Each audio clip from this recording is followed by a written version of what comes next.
Hello सत श्री अकाल दोस्तों। आज मैं आपको शिक्षक पात्रता परीक्षा के बारे में कुछ महत्वपूर्ण प्रश्न बताने जा रहा हूँ। दोस्तों कुछ प्रश्न तो आप लोग पढ़ चुके होंगे और अगर नहीं पढ़े होंगे तो आप इस वीडियो को शुरू से अंत तक देखें ताकि आपको कुछ अच्छी इसमें जानकारी प्राप्त होने वाला है। तो देखिए दोस्तों, इसमें आज मैं आपको ये जो है बताने जा रहा हूँ जो है वृद्धि और विकास के बारे में। क्या है दोस्तों?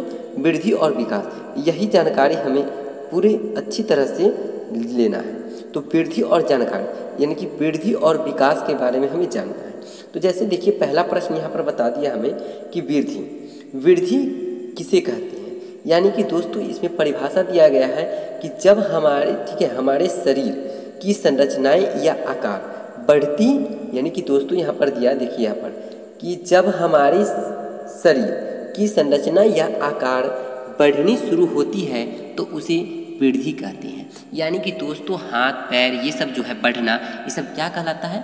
वृद्धि कहलाता है। अब यहाँ देखिएगा दोस्तों, दूसरा प्रश्न है वृद्धि के प्रकार। क्या है? वृद्धि के प्रकार। तो दोस्तों वृद्धि कितने प्रकार के हैं? तो यहाँ पर देख लीजिए, वृद्धि हमारा दो प्रकार के, एक है आंतरिक वृद्धि और दूसरा है बाह्य वृद्धि। यहाँ पर देख लीजिएगा, है ना, बाह्य वृद्धि है और आंतरिक वृद्धि और बाह्य वृद्धि, इन जो है ये हमारा दो प्रकार से वृद्धि होती है। अब इसी प्रकार देखेंगे दोस्तों हम आगे प्रश्न जो आगे क्या दे रहा है ये देखिए। यहाँ पर दे रहा है दोस्तों कि नोट में बता दिया गया है, नोट में बताया गया है कि वृद्धि कुछ समय तक चलता है। वृद्धि जो है क्या होता है, कुछ समय तक ही हमारा निश्चित है और यह जो है कुछ समय के बाद यह रुक जाता है। वृद्धि जो है यह कुछ समय के बाद रुक जाता है। लेकिन दोस्तों यहाँ पर नोट में एक और भी दे दिया गया है, विकास। यह विकास क्या है इसके बारे में भी जान लीजिए। यह गर्भ अवस्था से मृत्यु तक चलता रहता है। तो दोस्तों हम जान चुके हैं कि विकास जो है यह गर्भ अवस्था, यानी कि जब बच्चा माँ के पेट में ही रहता है उस समय से ही बच्चे का विकास मृत्यु तक, जब तक वह ठीक है बड़ा होता है और उसके बाद मृत्यु तक उसका हमेशा क्या होते रहता है? विकास होते रहता है। विकास कभी भी रुकता नहीं है। हाँ, ये हो सकता है कि विकास में कभी मध्यम गति से हो सकता है या कभी तेज गति से, लेकिन विकास कभी भी नहीं रुकता है। यानी इस प्रकार हम विकास और वृद्धि के बारे में जान सकते हैं। तो चलिए दोस्तों आगे हम इसी प्रकार देखेंगे। इस प्रकार क्या है ये देख लीजिए। यहाँ पर बता दिया है दोस्तों कि किसके अनुसार, ध्यान दीजिएगा, यहाँ पर बहुत ही इंपॉर्टेंट क्वेश्चन ये बता रहा है, तीसरा नंबर प्रश्न। ऐसे प्रश्न दोस्तों परीक्षा में पूछे जाते हैं और ये VVI क्वेश्चन है, यह प्रश्न आता ही है परीक्षा में। तो देख लीजिए दोस्तों क्वेश्चन क्या है, किसके अनुसार वृद्धि दैहिक एवं संरचनात्मक परिवर्तन को संदर्भित करता है। दोस्तों यहाँ पर कितने मज़ेदार प्रश्न है ये देख लीजिएगा, ये बहुत ही इम्पोर्टेंट प्रश्न है दोस्तों। कह दिया क्या कि किसके अनुसार वृद्धि दैहिक एवं संरचनात्मक परिवर्तन को संदर्भित करता है। तो दोस्तों यहाँ पर देखिए आंसर इसका क्या है, क्रो एवं क्रो के अनुसार। किसके अनुसार दोस्तों? क्रो एंड क्रो, यानी कि क्रो एवं क्रो के अनुसार दोस्तों यह जो है ये ऊपर जो क्वेश्चन दिया गया है जिसके अनुसार वृद्धि, यानी कि कह रहा है कि किसके अनुसार वृद्धि दैहिक एवं संरचनात्मक परिवर्तन है। ये जो परिवर्तन जो है दोस्तों वृद्धि दैहिक एवं संरचनात्मक, यह किसके अनुसार बताया गया है? तो दोस्तों यह है किसके अनुसार? क्रो एवं क्रो के अनुसार। अब देखिए दोस्तों अगला प्रश्न हमें क्या है, चौथा प्रश्न देखिएगा, अभिवृद्धि एवं विकास के सिद्धांत। कितने सिद्धांत है दोस्तों? तो अभिवृद्धि एवं विकास के सिद्धांत नीचे दे दिया गया है। देखिए यहाँ पर पहला है निरंतर विकास का सिद्धांत। क्या है? निरंतर विकास का सिद्धांत। और दूसरा है दोस्तों विकास की विभिन्न गति का सिद्धांत। क्या है? विकास की विभिन्न गति का सिद्धांत। चलिए इसी प्रकार हम कुछ आगे प्रश्न भी देखते हैं। पांचवा प्रश्न दोस्तों हमें बता दिया गया यहाँ पर देख लीजिएगा, कह रहा है कि विकास क्रम का सिद्धांत। अब विकास क्रम का सिद्धांत क्या है इसके बारे में जान लीजिए। कह रहा है कि भ्रूण का बनना, बालक का जन्म लेना, चलना फिरना, बोलना, फिर पढ़ना आदि, ये सब किसके विकास में आता है दोस्तों? विकास क्रम के सिद्धांत में आता है। छठा प्रश्न बता रहा है दोस्तों हमें कि बच्चे का विकास होता है, बच्चे का विकास किस तरह होता है, तो दोस्तों सिर से पैर की ओर।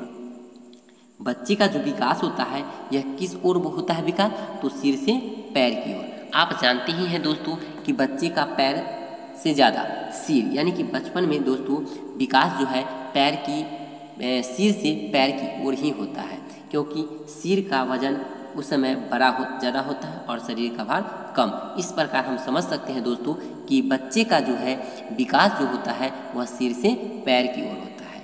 ठीक है, अब चलते हैं आगे, इसी प्रकार देखेंगे दोस्तों अगला प्रश्न।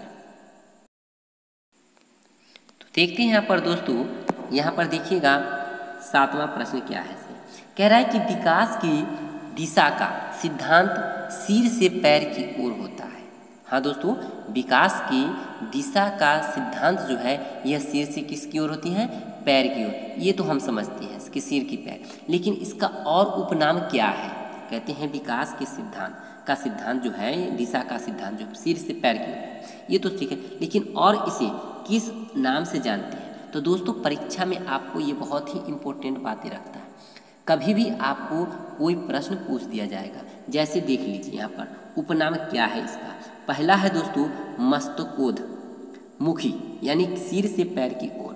मस्तकोध माने होता है दोस्तों माथा, और इसके मुखी माने कि सिर से पैर की ओर बढ़ना। और दोस्तों नीचे दिया गया है शिरोपुंज विकास, इसका अर्थ भी होता है दोस्तों सिर से पैर की ओर विकास करना। ठीक है, सिर से पैर की ओर विकास करना। चौथा यहाँ पर तीसरा देखिएगा दोस्तों दिल है केंद्रीय परिधीय विकास, यानी कि दोस्तों इसका भी अर्थ वही होता है, सिर से पैर की ओर विकास करना। निकट दूर का विकास, सेम दोस्तों सभी का अर्थ यही होता है। कभी आपको इस चारों में से एग्जाम में कोई न कोई प्रश्न ऐसा आ ही जाता है। तो दोस्तों आप इस उपनामों को याद रखिएगा, ताकि वहाँ पर चारों में से कोई प्रश्न पूछा तो दोस्तों आपका एक ही आंसर होगा, क्या होगा, सिर से पैर की ओर। अब 8वां प्रश्न देख लेते हैं दोस्तों, यहाँ पर क्या करा, एकीकरण का सिद्धांत। हाँ दोस्तों ये क्या है, एकीकरण का सिद्धांत, यानी कि समझना एवं बच्चा द्वारा एकीकरण को करना, यही हमारा सिद्धांत है। हाँ दोस्तों क्या है, एकीकरण का सिद्धांत है, समझना एवं बच्चा द्वारा एकीकरण को करना। अब देखिए दोस्तों यहाँ पर हम नीचे देखेंगे, नीचे क्या बताया गया है। यहाँ पर देखिएगा दोस्तों 9वां जो प्रश्न है, यहाँ पर कह रहा है कि परस्पर संबंध का सिद्धांत। ये क्या सिद्धांत है, यह देखिए परस्पर संबंध का सिद्धांत। ये कितने हैं देख लीजिए, यहाँ पर दे रहा है दोस्तों। पहला है शारीरिक विकास, क्या है दोस्तों, शारीरिक विकास। दूसरा है दोस्तों मानसिक विकास। तीसरा है दोस्तों संवेगात्मक विकास।